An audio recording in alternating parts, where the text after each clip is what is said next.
Oh, there we go. All right, I think we are, yeah, I'm the short one here. Okay, welcome and thank you for joining us for the second of 3 of our Telefilm Talent to Watch sessions this year at the TIFF Industry Conference. My name is Renee Robinson. I'm the industry programmer here at TIFF. And today we have a different format of a presentation for you for our Telefilm session. We're going to have a single speaker. So we're spinning up between panels and speakers and single presentations, and I hope we're keeping you guys well enthralled. To introduce to this session today is Sheila de Lavarande, the Director of International Promotion at Telefilm Canada. Please welcome her.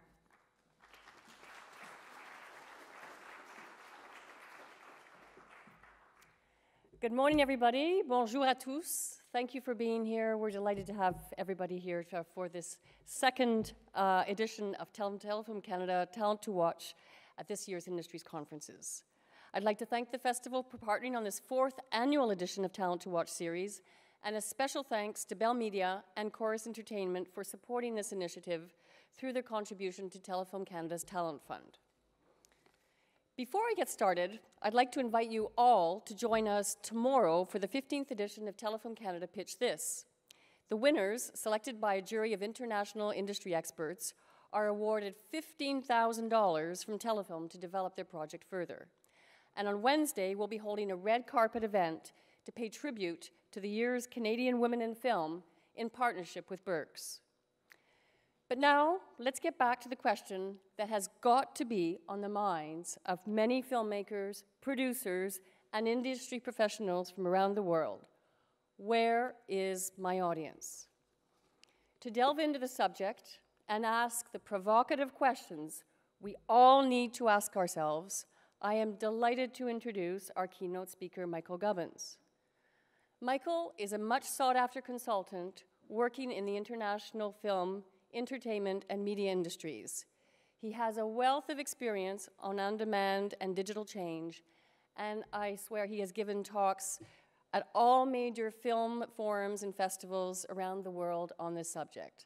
The last time I met Michael, he was on tour at BAM in Bogota, and this spring he was at the Cannes Film Festival.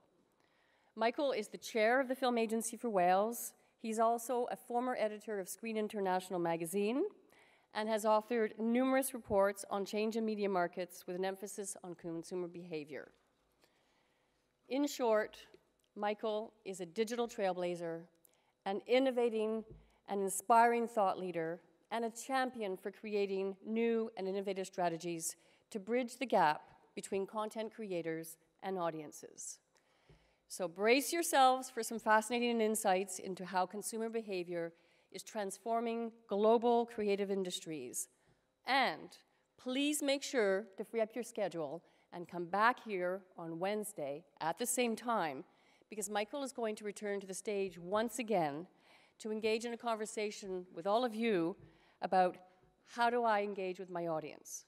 So Michael, our warmest thanks for being here. I know you as a digital trailblazer, but I also have learned over the last 24 hours that you are also one of the most resilient travelers. Michael has been traveling for the last 24 hours from London to get here. So my warmest thanks to you, and the floor is yours. Michael?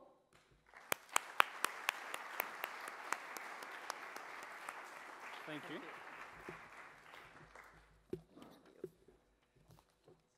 Yes, I'm glad you've shared my travel details. Where the hell is my plane? Seems like the more important question than where is my audience. But I'm going to walk around. It's actually, this is the thing with lecterns. I think being the slightly shorter man, the insecurity complex of not being able to see over the top is just almost too much to bear. So there's definitely some user insight there. Let me, oh, I can kick back. In fact, what the hell? Let's get to this. The first question with audiences. Well, the first question actually should be, what the hell do you know? So let me just give you a very brief outline of my credentials here. I was the editor of Screen International. I also edited Music Week, which was a very big music newspaper. And I've edited a lot of work in digital change. I do a lot of reports. I'm on the experts committee of Europa Cinemas. I work with lots of different agencies. I chair the film agency for Wales, which is now Film Cymru Wales. And in short, my credentials are really that I get to see what you don't see much of, which is that very broad reality of real numbers and real behaviors. It's stuff that people are doing in the real world every single day.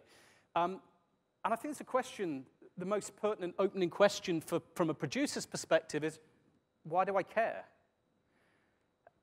It's taken us 120 years to get to the point where we're discussing audiences, which is kind of odd, isn't it, for something like the cinema, which you would think is an entertainment medium as well as an arts medium, that it's taken us a hell of a long time before it's even come on the agenda. And quite often then, we've been talking about it in the abstract.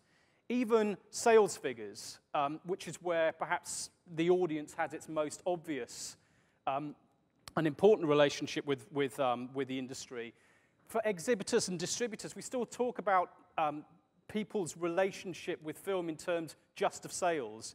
And we all know the William Goldman quote about no one knows anything. That's what they mean. I think what we really mean about this these days is you can find out box office numbers, but that doesn't really tell you a great deal behind it. And what we need to do is to find out much more. And I think in Europe in particular, when we talk about audiences, we don't care, partly because there's something a bit vulgar about the idea of audiences. The idea that my genius could in any way be tempered by sharing or talking to or interacting with the audience. That's horrific. That's the very opposite of auteur theory, where surely what we're talking about is our brilliance that we need to share, that somehow the audience is going to be lucky enough to share in.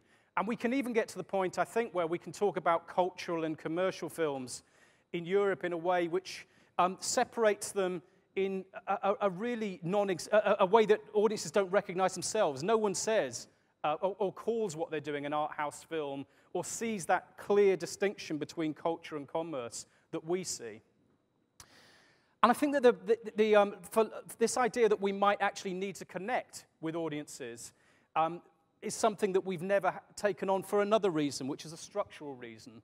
This bit in the middle, producers don't mix with the audience. A producer's job on the whole is to create something, a product, which the rights to which they can sell on. The relationship with the people who are actually watching, and as we'll see, it can be in all kinds of different ways, isn't there. It's a one-way street. And what we have is this one-way fragmented value chain. At the moment, under the old model, the rights are sold. Your job as a producer, and what gives you your credibility and your credence is actually either recognition by your peers in terms of awards, or the opportunity to sell your rights on to a point where you don't have, the bit that connects to the audience is in someone else's hands. And there is no feedback loop. There is no feedback loop so that what they're finding, how the audiences are behaving and what they're finding doesn't come back to change the way that producers are working. Now, does that matter? Does that matter when we're making individual films? My argument is that that's where digital is changing things, is that there are now hundreds and thousands of ways that you can spend your time. When I was younger, when I was in my 20s, I'm now in my 40s, but when I was growing up, we had 3 channels of television, 3 channels. There was nothing else that you could do during that time. It wasn't like there was DVD or VHS. As a film student in the 80s, I didn't have access even to Betamax. We were lucky. We had a few 16mm copies of films, but actually we didn't have a great deal of choice. We didn't have an enormous amount of options in life, which meant there was a kind of cultural cohesion there. We all kind of watched the same things at the same time, which meant even someone from a background like mine, where my father was a factory worker and never went to the cinema, you could still actually talk pretty much about the same things because they were on terrestrial television at the same time. So what we've got here is a point where every other industry, I think, is having to come to terms with the realities that they need to connect with the audience. In music, you'll all know that the live side of music has now become much, much more important. I'd argue that television has changed. I'd argue that the HBO model has come out of understanding the ways that audiences relate to their content. Film, I think, is still at the point where that relationship and that understanding is still not at the heart of what we're doing. So the argument is that we need two things. We've got to change this model now because our business models are reliant on this. Our old scarcity models aren't working anymore. Now, you've heard that for a lot of years now. The idea of the broken business model has been something we've been discussing for a long time. But it's one of the truths. There's a great business technology company, analyst, called Gartner. And they do this very interesting thing called a hype curve. And they've been doing it for years. And what a hype curve shows is when something new comes in the market, a piece of digital technology comes into the market, there's a massive, exaggerated enthusiasm. And then we're all saying, everything's going to change now. VOD is going to bring all the money in. And then when that doesn't happen, it crashes down to this equally stupid idea that the whole thing has fallen apart and there's nothing in it for us. And then user acceptance, people actually using this stuff, begins to be what creates the reality around anything. So if you followed VOD up, VOD was definitely going to, we were still talking. There was a tipping point where VOD would replace DVD revenues. And when that didn't happen straight away, this big kind of collapse of enthusiasm and confidence kind of turned up. So when we talk about business models, I think we all went through a stage of being overexcited and then too depressed. And now is the time we need to be talking in real terms about the fact that engagement audience models are where our business is going to have to be. But there's an existential element in this as well. It isn't just money.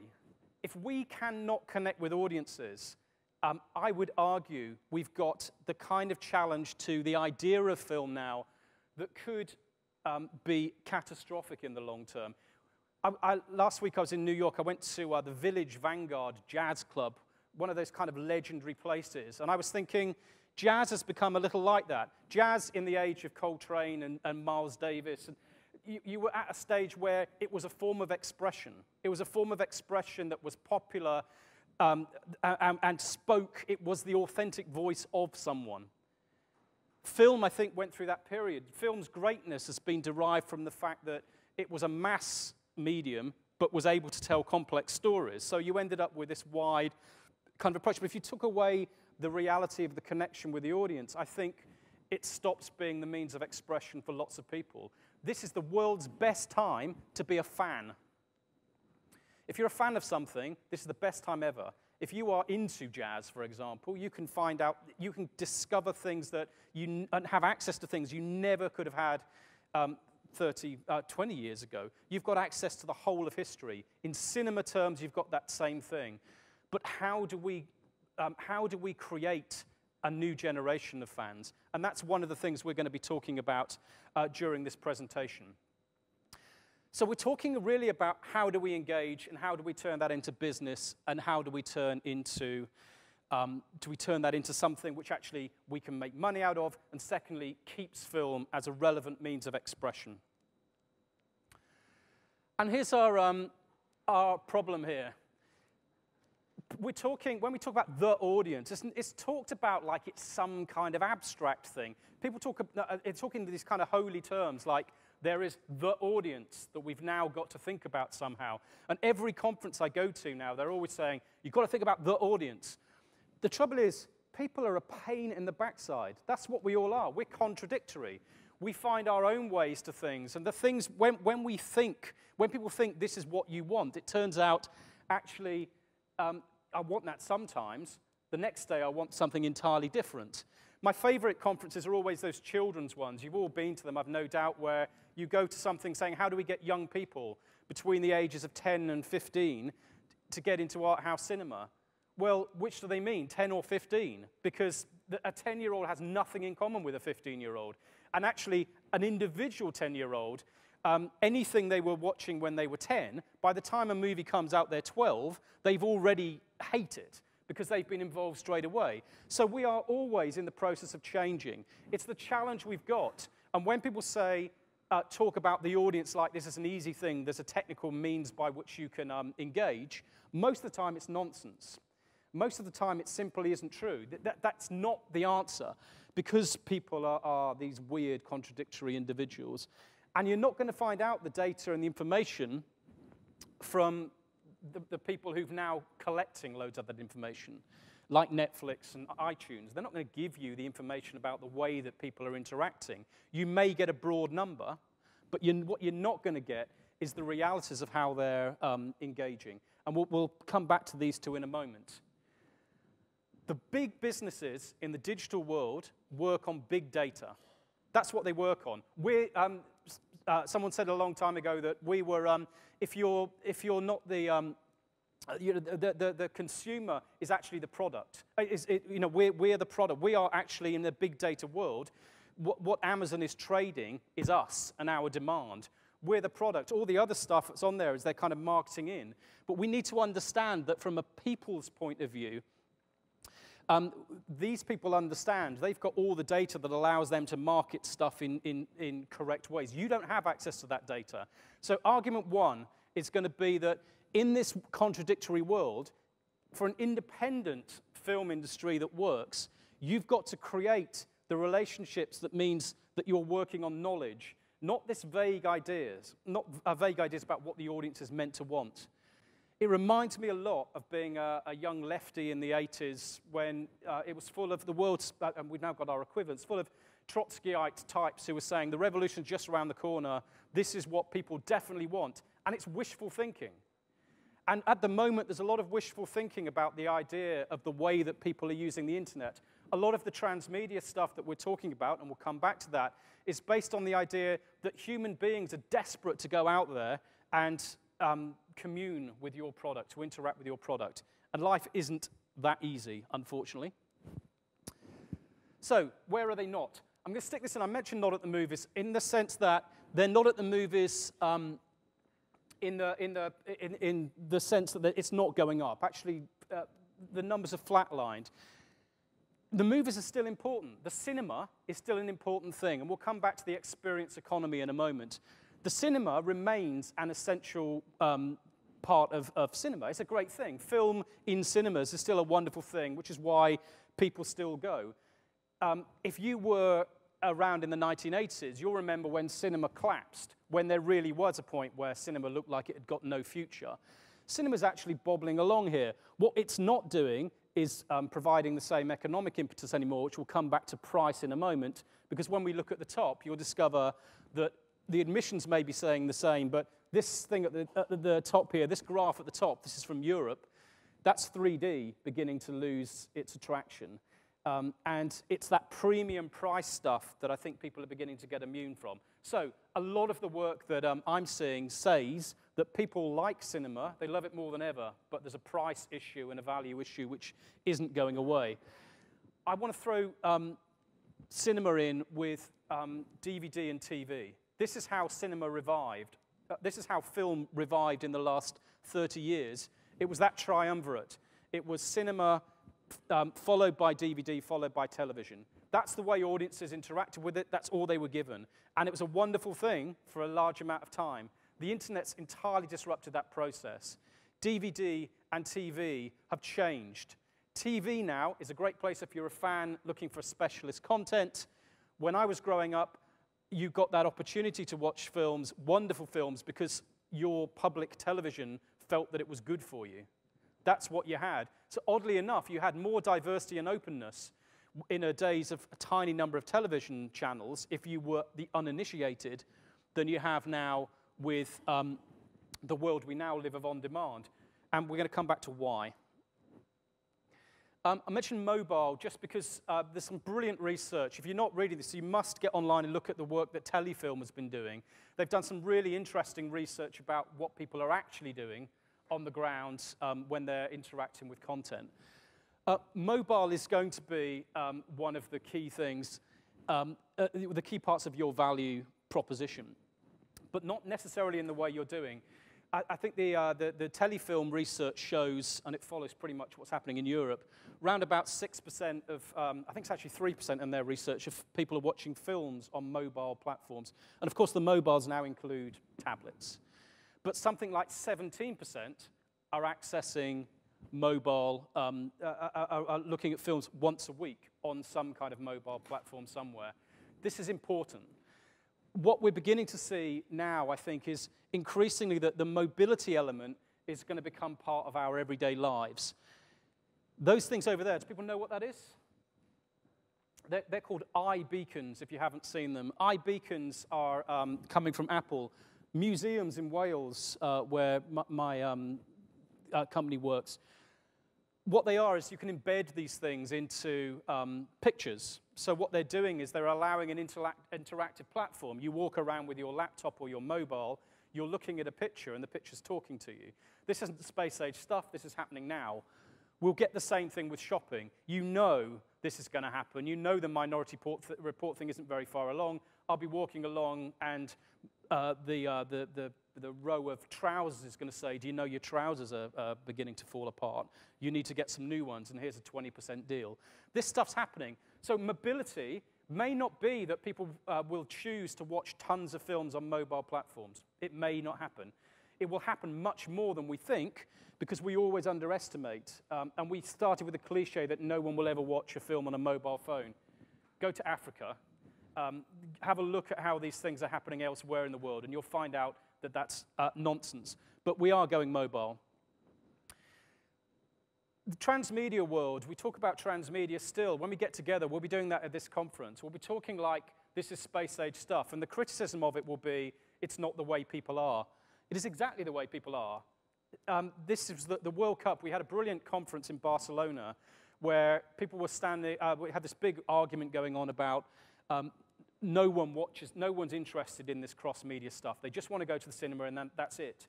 That evening, the guy who was having the argument with me sat in a bar in Barcelona watching a World Cup game on a mobile phone together whilst he was simultaneously emailing his pal. And he'd also got a fantasy football team that he was getting very excited about as it was going on. We interact with everything. The internet meme here when Brazil lost. I know civilized countries call it football. I'm aware you probably call it something different in North America.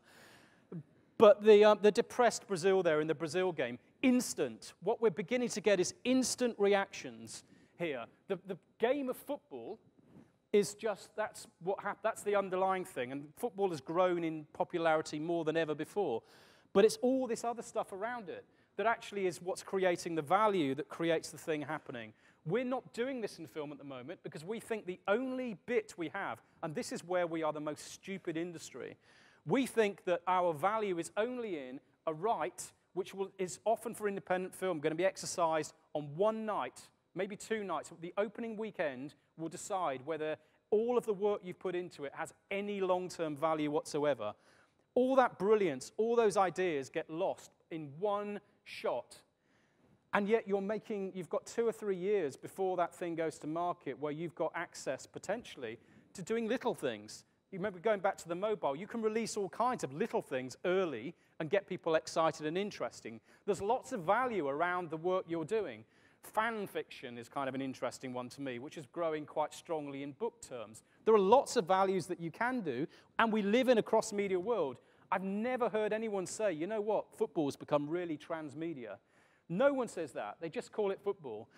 If you go online and you look for a goal that you want to see, you'll quite often see a kid has been playing a video game, and his goal to him is as real as the actual goal that happened. So within this world that we exist, we've got lots of opportunities to exploit. In film, at the moment, we do very, very little. Just going to mention this quickly. We do also, when people talk about box office, these are always, the way that box office works at the moment is a tiny number of films make it, but there's nearly always a local film, or maybe 2 local films that become really big. And I think it tells you something about audiences that there is still a communal thing which is generated on a local level. And often it's based around language. I guess Quebec is quite a good example where the linguistic ties still count for something. The cultural and commercial ties still count for something. These things can still be big. But what you find, as we'll see, is that underneath that, the international perspective on this tends to be very low. These are made for the local market. It's worth making those films for the local market and saying, what the hell if that doesn't travel internationally? But there are films which just make it every year, and I think we should accept that some people actually do perfectly live in the perfectly ordinary world where word of mouth spread locally through proper word of mouth still counts for something. But a lot of these people are in the comfort zone. What I mean by this is, having looked through the films that have made it, and a tiny number of films make it every year, if you look through the films that make it, they're nearly always things that are already cater to existing demand. This is actually, the figures here are actually from 2013. This year's will be exactly the same. In fact, it'll be pretty much the same situation. What you're finding is that a tiny number of films have actually got very much new about them. Even those have generally got the 25% here. The year before, there was no original film in the top 50 films in Europe. None that you could say was entirely original. It's nearly all adaptations and sequels. And I would argue that one of the consumer culture things we're seeing a lot of is that in a choice, an illusory choice of 78,000 films on Netflix, for example, it's not really a choice. It's like going to if you go look at a wine list of 100 wines, and you're not already a wine aficionado, what do? You know what you do. You choose the second least expensive because it sounds like you're a little bit more sophisticated. And I think we've got that same situation here. We've got that same basic problem, which is most of us can't. The price of the things you're trying to adapt have gone up. Most of us are not in the money situation here where we've got this. Those dominant players will still be dominant. For most of us, we're talking about how can we create relationships, how can we create a business below that level. And what most of us are looking at, I think, is how can we become the head of the second division. You know, we're not going to be in this world if you're not in the studios and you're not in the big companies. You may get lucky, but how do we get enough that we can actually create sustainable business? And here's one of the ways. Most of us do live in communities of sorts. It is an international business. And those international businesses have changed. We work across boundaries these days. The internet doesn't have any borders. There are no borders. But people live in self-selected communities. Some of those, I was looking this morning at the New York Times has got something about a film, one of these things that seems to work in North America, no one would go to in the UK, one of these kind of films that has Jesus as a kind of superhero. So one of those very Christian films, they seem to sell really, really well. In fact, it still amazes me that the biggest foreign language film is that Mel Gibson Aramaic. I still find that truly extraordinary because I thought it was unwatchable. But actually, there's a self-selecting community of Christians in the US. The Machine here is one we helped produce in Wales. It did incredibly well, but it was a sci-fi film. Sci-fi fans, you know where they meet if you're interested in sci-fi. You know that they hang out together. They hang out together online. They hang out in places. Ken Loach's film over here is left his dream here of recreating the post-war socialist spirit in the UK. You know, and you've got loads of examples here because the National Film Board's full of these things. It's absolutely full of those activist cinema. So activist cinema is the stuff where you know that people are going to want to hang out together. You're preaching to the converted, but that converted is quite often got good money. So you could have put Age of Stupid in there. You can put any number of those political films where what you're really trying to do is to mobilize already existing communities. This makes a great deal of commercial sense.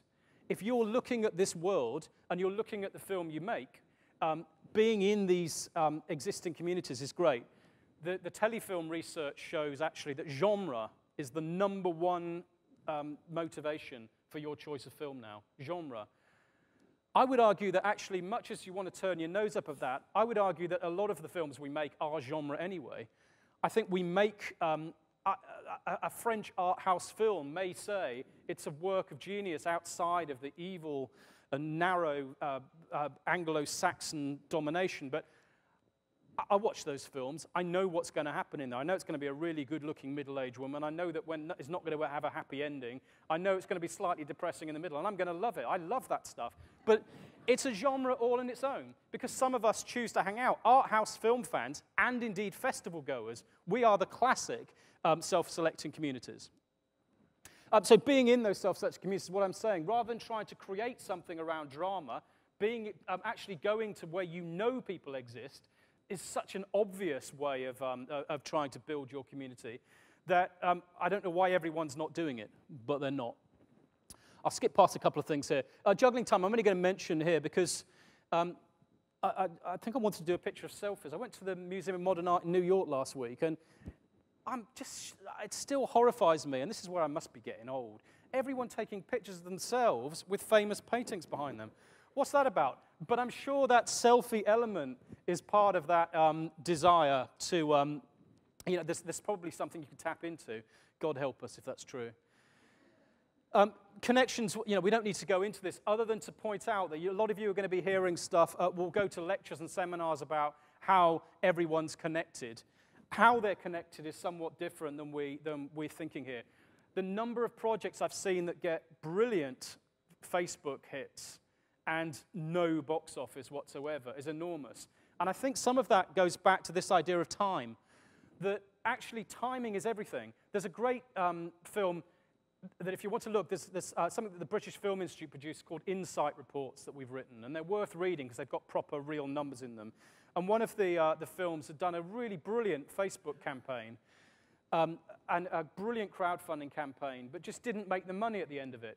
And it was about timing. If you're going to do any of these things, it's pointless to have finished the film and then try to work out your community at that stage. I've never seen that happen at any time where at the very end of the process, you then decide, oh, I'll just check what the audience is doing here. This is about, if this is going to work, it's about making you think. It's about making those connections at the earliest stage, building them, and accepting also that timing is something that's going to be in there. The boredom threshold is something that we all need to understand more about. And by the boredom threshold, I mean the time between we first get interested and then we just think, oh, crying, I don't want to hear anything more about that. That timing is something we haven't quite got right yet. And that day and date debate we're having before is actually a rather boring and technical version of that discussion, which is how is it that audiences relate to film, and how can we have the flexibility in the way we release stuff that means that we capture people at the right moments. I think anyone making films here, you're going to be making this up as you go along. That should be shared with each other, but I think you're going to find that the way that audiences react, there's probably lots of really nice triggers are coming, but those triggers are not going to be, everything's got to be day and date, and they're certainly not going to be we've got to protect our old industry by making sure that no one can watch when they want to watch. So I'm going to skip through these last things, because then we'll open questions. The experience economy is where we're new. That's the bit where, from a cinema point of view, I don't think we've really understood properly. We are in the experience business. But for some reason, whatever that reason might be, the experiential stuff is the bit that we forget. Secret Cinema over here, this was an event, a screening of Bugsy Malone, where they gave everyone custard pies to throw at each other. But they've also done some quite difficult films. Well, not difficult. Battle for Algiers, I think, is trying to get 30,000 people out to watch a film, one of the greatest ever films, but a film which isn't awfully compromising in black and white and so on, but getting people along and experiencing that thing by dressing up and watching it under the in the catacombs around London is actually a rather fantastic way of getting them interested. Doctor Who here was, I don't know if you had that here, but it was shown live on television at the same time as it was shown on, in cinemas. It took more money on that one time than any European film, any foreign language film took in the UK.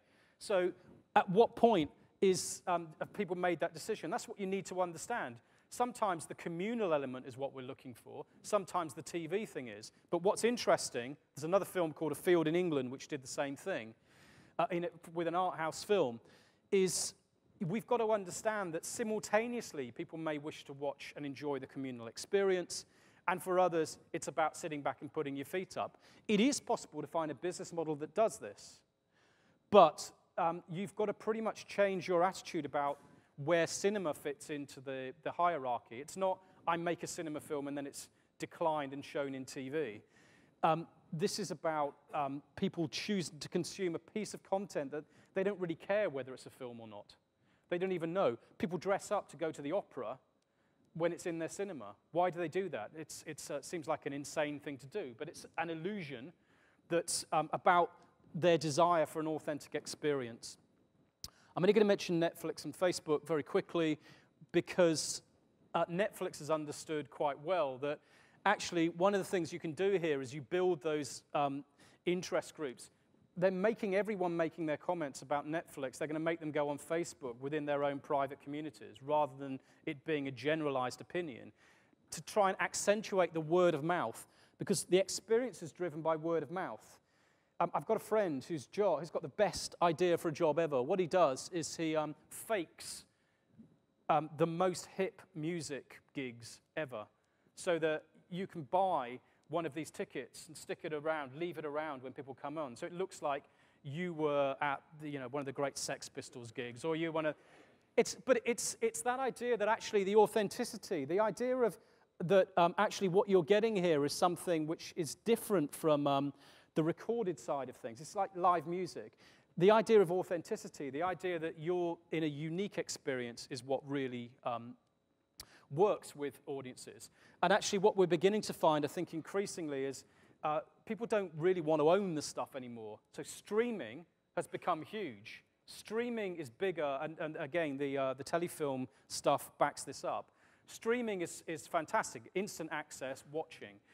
Why is that overtaking downloading? Well, downloading doesn't have that same sense of ownership that you used to have in buying a physical good. Vinyl is the even better example. People want vinyl because it's an exciting, tactile thing. It's great, you can show this off. But actually, where's the value in owning something on your laptop, using up space? So increasingly, the role of social media, and you should be thinking about this with projects, is actually people being able to share what it is they're watching at any particular time with their friends because they have some idea that that gives them some extra value, some kind of social value. The social value of cinema at the moment is still far too narrowly focused on the cinema. So quickly, we know that everyone's on. If you're not getting this, the online stuff, of course people are online in huge numbers. 69% of all traffic in the internet is going to be coming through online video by next year, according to a piece of research I was looking at this morning. And I think there's going to be lots of things going on. But you've got to remember that most people are not doing what you think they're doing. Most people are actually boringly just watching. Most people are not uploading. So what you're trying to do, I think, is to create some kind of mechanism whereby you're trying to turn joiners into activists. That's where your skill is. So you're going back again, how do I find those individuals? Last couple of slides then, on demand. Netflix, according to the Telefilm research here, is 33% of users are using it. They're not telling you that because they don't want to tell you that. But in the UK, it's just gone up in 1 year to 1.5 million subscribers to 3 million subscribers. Netflix is a fantastic service because it's so cheap, it's easy to use, it gives you enormous access to lots of films, but it also changes the way that people watch films. People watch stuff they don't know they want to watch. They're just screaming through it. But the trouble is with the on-demand world is the hierarchy remains the one that is there in the cinema. In a choice of thousands, no one is looking for the obscure art house film. Anyone who believes that sticking something on an on-demand platform when it's had no cinematic release and has got no other form of doing it, no other form of marketing, that somehow people will find it, and that's how the long tail is going to work, is dreaming. I have never seen an example. If you've got one, share it with us. It cannot be a consolation prize. On-demand is going to be the main way that people access films. That may be terrible for you as filmmakers, just as it is in music, where Spotify and iTunes give back rotten amounts of money back the other way. It's a terrible thing to be in this world. Music went through it as well. But with broadband speeds going up, everything tells me Netflix is going to be the way most people consume films. It'll stop piracy to an extent because it's so cheap. You get 6 people in a house of students. In the UK, as I've just been looking at, it's kind of 90p each for a month's worth of access to anything. The problem is, where's that going back for film? So last couple of slides then, getting old. Just think you ought to be aware, if you're making a film, just remember, we keep talking about young people all the time. Everyone is getting old. Canada's bang in the middle there. Everyone's getting much older. Everyone talks about getting teenagers involved. I am now nearer the average age than my teenage son. And that will change attitudes, the way that they interact with film. If you're making a drama film, make sure when you sit down on these things about the way that Facebook is working, you understand the way that these people use Facebook, the older generation, if you're looking for that market. Hollywood's trying to tap into this, and I think this is a really big area for you. Hollywood's trying to tap in to what they're calling the grey market, which is generally over 50s, by giving you the most tedious films that seem to work somehow. I don't know why, but they're all about, they're kind of soft and smooth. If you're 50 now, you were part of the punk generation. When I'm sitting in my old chair at the age of 90, I want to be singing Anarchy in the UK. I want to be singing Pretty Vacant. We don't grow old in this same way. 50 is the new 30. There's an opportunity here if you follow it through. And just remember, people don't want to pay what we're charging at the moment. This is the danger for cinema. It's too much money. So I'll leave that with you then. So just quickly, audiences want a whole set of serious different things. You've got to find out within those demands what it is you can service at a cost, at a reasonable cost to you. And that really means audience building. It means this. What it means is, rather than just how many people can I reach, it's how can I engage them? At what stage am I going to engage them? And what's the experience that I might be offering that makes them feel that little bit more engaged? It's a little bit more exciting for them. If you haven't got all 3 of those in your project, then you're pretty much stuck in a world where all of this consumer knowledge that and this changed way that consumers are working is going to pass you by. You've got to understand it's not just about getting people to know your film exists, which is hard enough. It's about people making it feel that it belongs to them in some way. Yeah. In fact, we can take some questions. Oh, you want a picture? There we go. Okay, questions, points? Anyone not recognize? Is anyone thinking that's a lot of old nonsense? That's good. Oh, you think it's a lot of nonsense. Can we get the microphone here?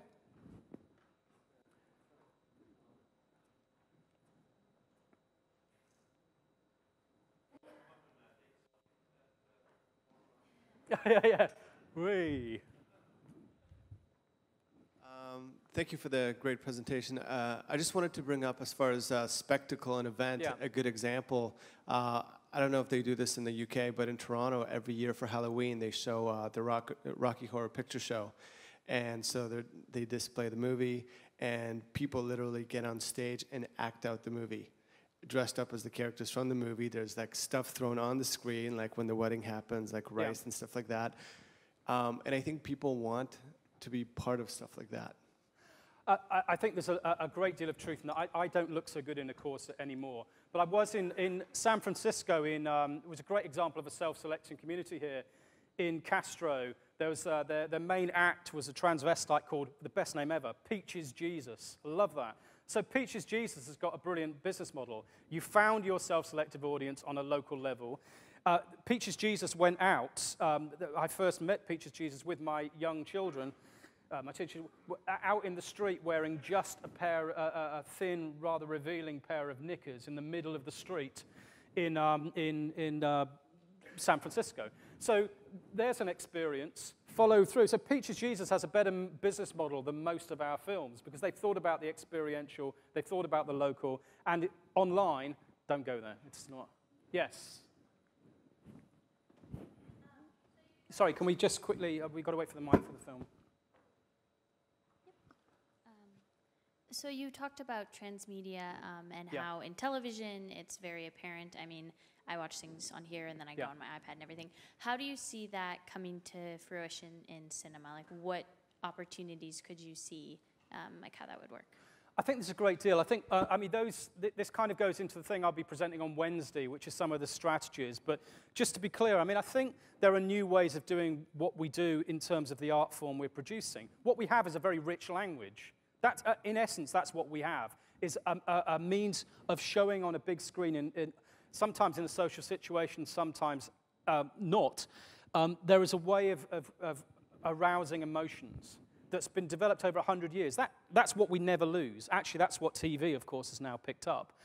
But what we can do within a transmedia approach is really to find those little elements that we know will connect with people and really build around that. I mean, in commercial terms, building around it might mean, there's a film called, which I'm sure you saw, called you'll be aware of, called Iron Sky, which did a crowdfunding project. But what it did that was so brilliant is lots of little merchandising things, lots of little things on a regular basis that you derive value from and kept people interested in. Nazi war bonds from the other side of the moon is not personally my all-time favorite joke, but actually, as jokes go, you kind of got where it was coming from. So commercial terms, little and often, lots of little ways of getting into people's consciousness. In terms of the artistic form, if I was a young filmmaker right now, I would be going out and experimenting with every idea that was out there. I would not start with a cinema. I would start by what's the story I want to tell. I personally would start with a really good session where I'm sitting down with groups of people that I'm actually interested in.